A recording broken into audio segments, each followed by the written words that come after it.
नमस्कार बच्चों, लीजिए फिर से हम आ गए एक नए पाठ के साथ। दिन कितनी जल्दी जल्दी बीतते जा रहे हैं ना। कब शाम ढली, कब रात हुई, कब फैला अंधियारा और फिर एक नई सुबह।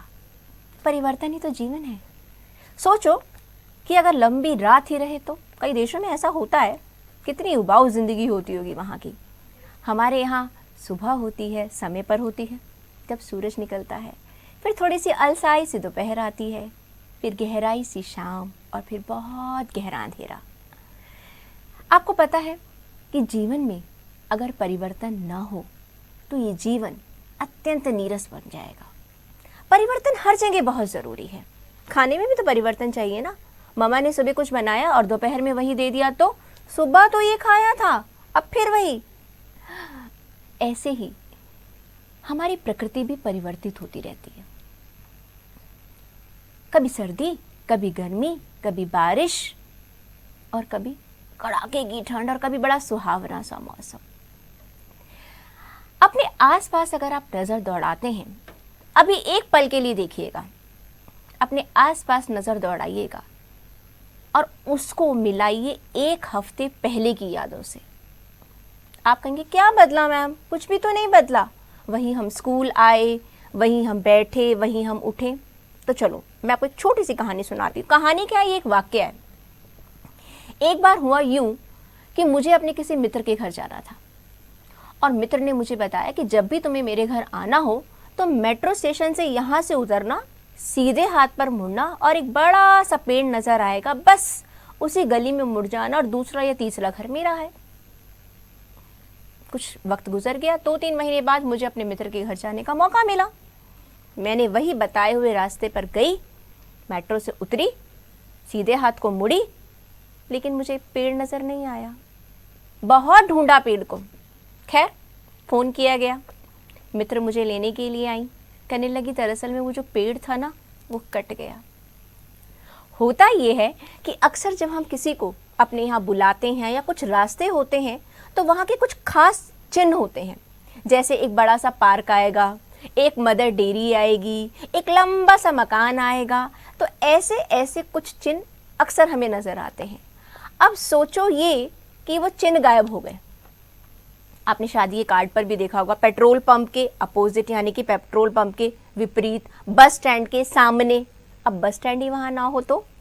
और दिल्ली में और भारत में या विश्व के किसी भी इलाके में देखिएगा कि जितनी जल्दी जल्दी परिवर्तन हो रहे हैं, आप 5 साल पहले किसी स्थान पर जाइएगा और 5 साल बाद किसी स्थान पर जाइएगा, नज़ारा ही अलग होगा।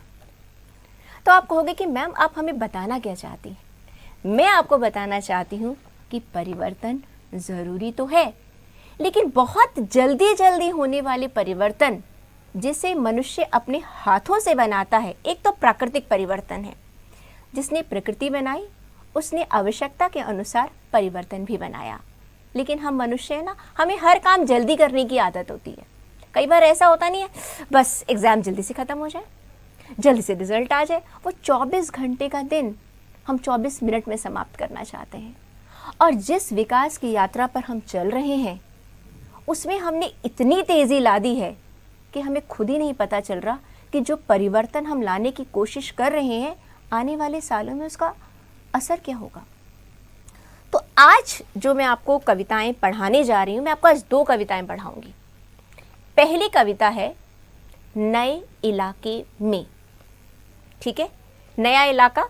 अब आप किसी भी नई जगह जाते हैं, अपने जैसे मैंने अपने मित्र से एक रास्ता पूछा था तो भाई उन्होंने मुझे एक निशान बता दिया।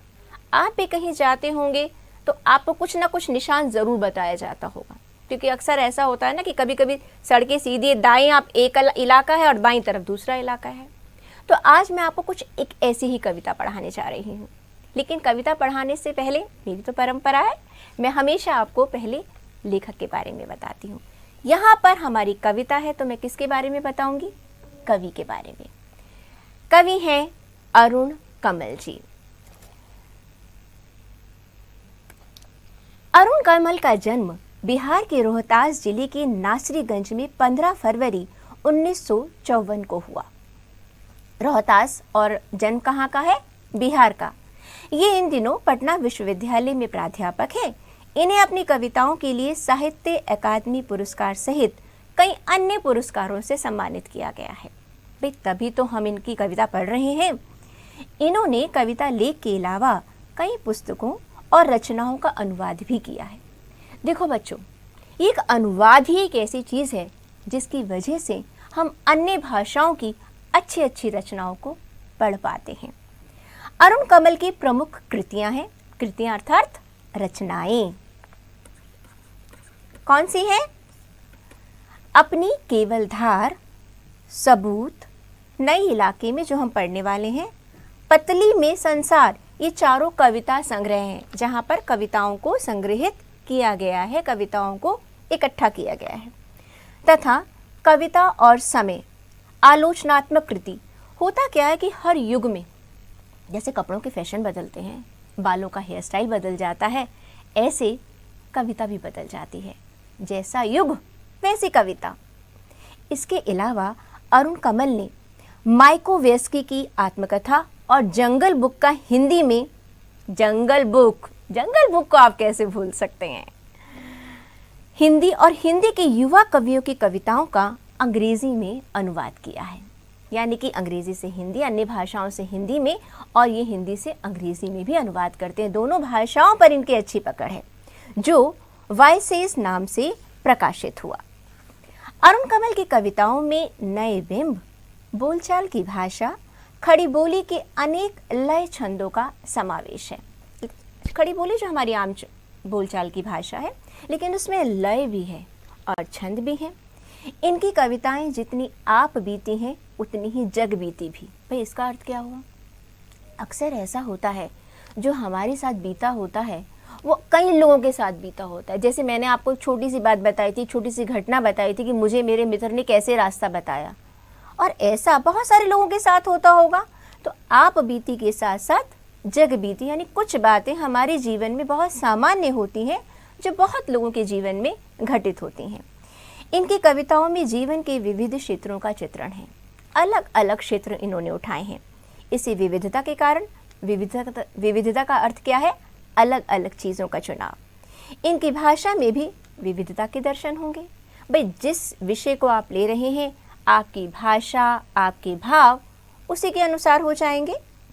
ये बड़ी कुशलता और सहजता से जीवन प्रसंगों को कविता में रूपांतरित कर देते हैं। यानी कि जो घटना घटी उसे कविता में बदल दिया। रूपांतरित अर्थात बदल देना।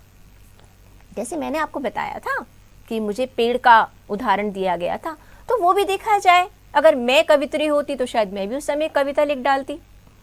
इनकी कविता में वर्तमान शोषण मूलक व्यवस्था, शोषण यानी कि जब आप किसी को उसका हक नहीं देते हैं, उसके खिलाफ आक्रोश, एक गुस्सा है, नफरत है, और उसे उलटकर एक नई मानवीय व्यवस्था का निर्माण करने की आकुलता सर्वत्र दिखाई देती है।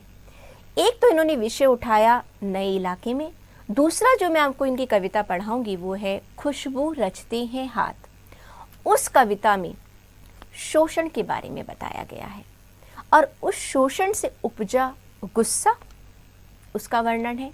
लेकिन सिर्फ समस्या पर इशारा नहीं किया, उसका इलाज क्या है उसके बारे में भी बताया है।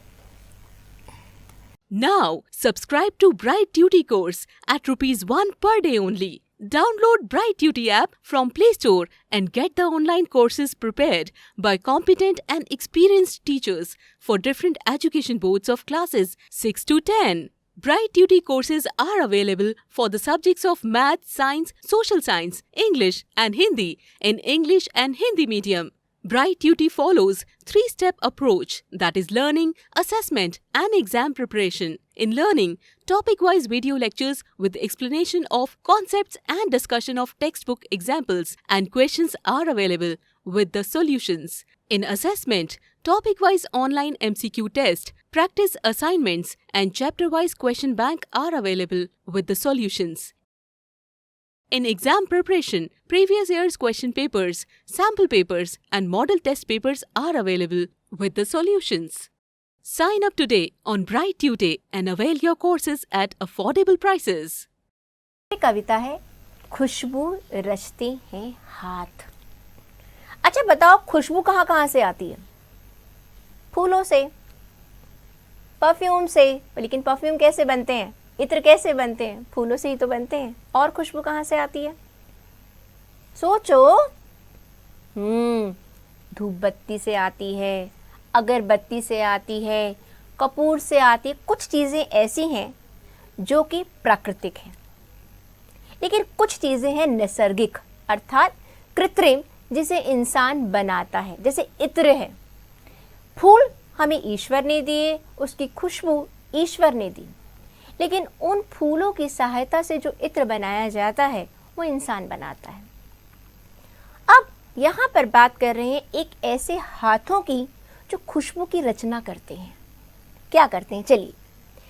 कई गलियों के बीच, कई नालों के पार, कूड़े करकट के ढेरों के बाद बदबू से फटते जाते इस टोले के अंदर खुशबू रचते हैं हाथ। खुशबू रचते हैं हाथ। देखिए कहाँ से लेकर आए हमें कवि? गलियों के बीच से, नालों के पास, कूड़े करकट के ढेर के बाद। अब कल्पना कीजिए, मेरे साथ बस आंख बंद कीजिए और यात्रा पर निकल पड़िएगा। आंख बंद कीजिएगा और कल्पना कीजिए आप ऐसे स्थान पर खड़े हैं जहाँ पर कई छोटी छोटी गलियाँ हैं। नजर आई? बहुत बदबूदार नाला बह रहा है, कूड़े का ढेर लगा हुआ है, इतनी बदबू है कि नाक फट रही है। लेकिन उन्हीं गलियों के अंदर क्या आप कल्पना कर सकते हैं कि खुशबू की रचना हो रही है? हम मानकर चलते हैं ना कि जहाँ खुशबू बनाई जाती होगी, अगर फूलों से खुशबू बन रही है तो उसके आसपास फूल ही फूल होंगे। ऐसा नहीं है। जहाँ खुशबू की रचना हो रही है उसके आसपास का इलाका बेहद ही गंदा इलाका है। उभरी नसों वाले हाथ, कमज़ोर हाथों का वर्णन किया है। इतने कमज़ोर हैं कि अंदर की नसें साफ नज़र आ रही हैं। घिसे नाखूनों वाले हाथ, ऐसे हाथ जिसके नाखून घिस गए हैं, यानी कि वो काम हाथ से बहुत ज़्यादा काम करते हैं। पीपल के पत्ते से नए नए हाथ। अब आपने पीपल के पत्ते देखे हैं? कुछ पत्ते तो बड़े होते हैं, उनका रंग भी गहरा होता है, लेकिन कुछ पत्ते बड़े कोपल, छोटे छोटे कोपले जो होती हैं वो बड़े कमज़ोर होते हैं, बड़े पतले होते हैं और उनका रंग भी हल्का हरा होता है। पीपल के पत्ते से नए नए हाथ, यानी कि हाथों को किसका प्रतीक बनाया है? पीपल के नए पत्तों का। जूही की डाल से खुशबूदार हाथ, जैसे डाल होती है वैसे ही हाथ, पूरा हाथ होता है। जूही एक खुशबूदार पौधा है। गंदे, कटे, पिटे हाथ, जख्म से फटे हुए हाथ, खुशबू रचते हैं हाथ, खुशबू रचते हैं हाथ। पढ़ते हैं कविता को।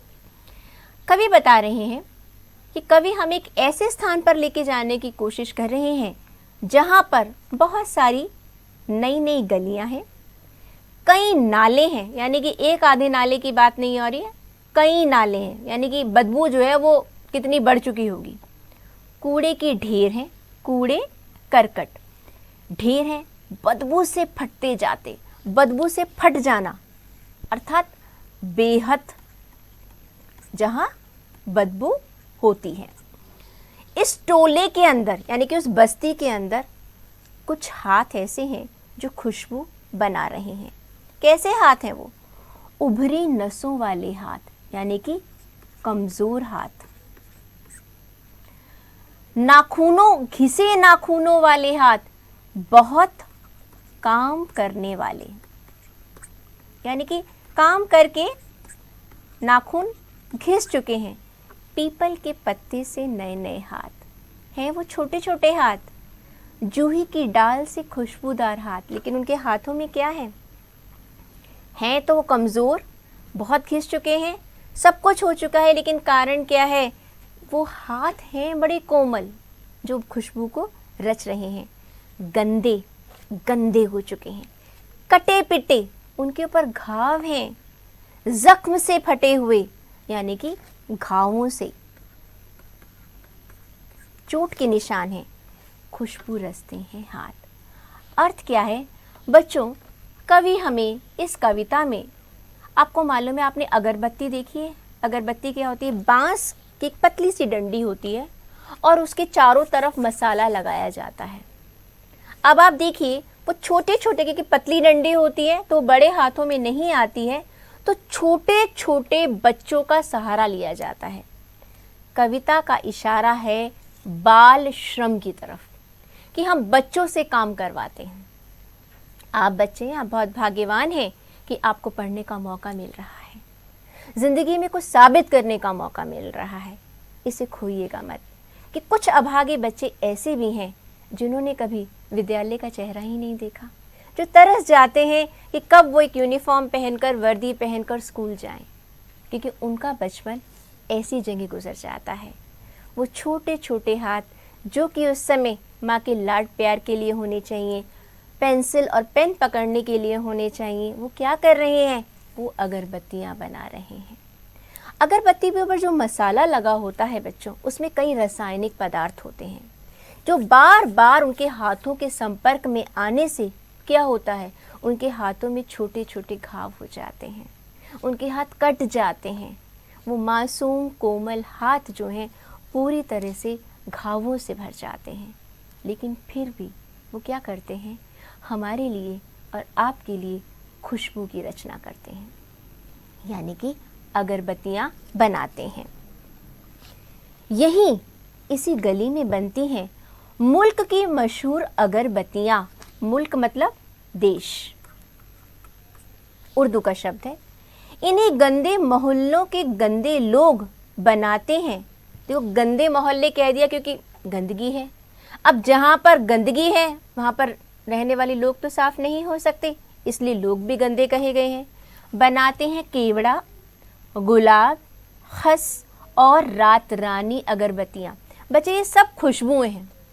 केवड़ा का इत्र है, गुलाब के फूल आपने देखे हैं, खस शरबत में डलता है, ठंडा होता है, और रात रानी का पौधा है जो रात को ढेरों फूल बरसाता है और रात को उसकी बहुत अच्छी महक आती है। यानी कि जिसको आप अंग्रेज़ी में फ्लेवर्स कहते हैं, खुशबुएं कहते हैं, इन खुशबुओं की अगरबत्तियाँ यहाँ पर बनती हैं। दुनिया की सारी गंदगी के बीच दुनिया की सारी खुशबू रचते रहते हैं हाथ। खुद वो गंदगी में रहते हैं, लेकिन दुनिया वालों के लिए वो क्या करते हैं? नई नई खुशबू वाली अगरबत्तियाँ बनाते हैं। तो बच्चों, कहने का अर्थ क्या हुआ? इस कविता में कवि ने हमारा ध्यान दिलाया है बाल श्रम की तरफ। जैसे मैं आपको पहले भी बता चुकी हूँ कि जो उम्र हमारे पढ़ने की है, उस समय कुछ लोग, कुछ बदनसीब बच्चे ऐसे भी हैं जिन्हें पढ़ने का मौका नहीं मिलता। बच्चों, आपको मालूम है जहाँ पर ये पटाखे इत्यादि बनाए जाते हैं या फैक्ट्रियाँ होती हैं ना, वहाँ पर चिमनियाँ होती हैं। उन चिमनियों को भी छोटे छोटे बच्चों को श्रम में काम में लाया जाता है ताकि वो अंदर घुसकर उन चिमनियों को साफ कर सकें। सोचो कि उनका जीवन कितना असहनीय होता होगा, कितना कठिन होता होगा। तो कवि ने हमारा ध्यान समाज के उस वर्ग की तरफ दिलाया है कि जो हमारे लिए तो इतनी अच्छी खुशबुओं की रचना करते हैं। आपको मालूम है, आप देश से अपने विदेश में कभी भी कहीं जाइए तो भारत की अगरबत्तियाँ, भारत के इत्र पूरी दुनिया में प्रसिद्ध हैं, जिसके लिए हमें मोटी रकम मिलती है, बहुत सारा पैसा मिलता है। इत्र कोई सस्ते नहीं होते हैं। ये अगरबत्तियाँ, धूप बत्तियाँ बहुत महंगी बिकती हैं बाहर के देशों में, लेकिन क्या वो धन इन बच्चों को मिल पाता है? कभी नहीं मिल पाता। समाज के एक ऐसे शोषण वर्ग के बारे में बताया गया है जिसे अमीर वर्ग शोषित कर रहा है, गलत फायदा उठा रहा है। और शायद एक कानून बनाने की ज़रूरत तो समझी गई थी और कानून बनाया भी गया, लेकिन कुछ लोग उस कानून की अनदेखी कर देते हैं। आप मुझे बताइए, आप कभी ढाबे पर जाइएगा, अगर आप कहीं दिल्ली से बाहर जाते हैं, वहाँ छोटे छोटे बच्चे बर्तन साफ कर रहे होते हैं। कभी किसी ने टोका? नहीं। हम देखकर भी उन्हें अनदेखा कर देते हैं। आसपास के घरों में नज़र दौड़ाइएगा, छोटे छोटे बच्चों को नौकर रखा गया है। आप कहते हैं कि हमने उनको आजीविका प्रदान की। अरे भाई, अगर आजीविका प्रदान के साथ में पढ़ा भी लीजिए थोड़ा सा। हम ऐसा नहीं करते, केवल अपना काम निकालते हैं। तो कवि ने हमारा ध्यान इस ओर दिलाया है कि हमारी जिम्मेदारी क्या है। हमें बाल श्रम को जड़ मूल से खत्म करना है। खत्म कैसे किया जा सकता है? सिर्फ यही नहीं कि मैंने ऐसा नहीं किया, हमें किसी अन्य को ऐसा करने भी नहीं देना।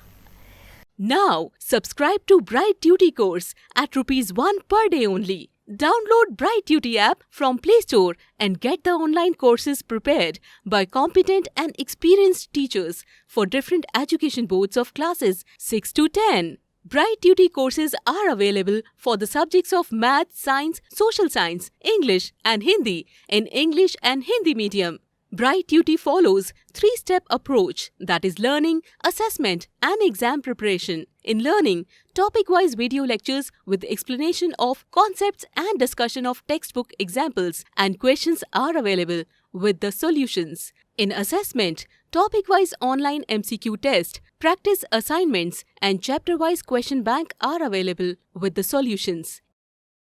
In exam preparation, previous year's question papers, sample papers and model test papers are available with the solutions. Sign up today on Bright Tutor and avail your courses at affordable prices.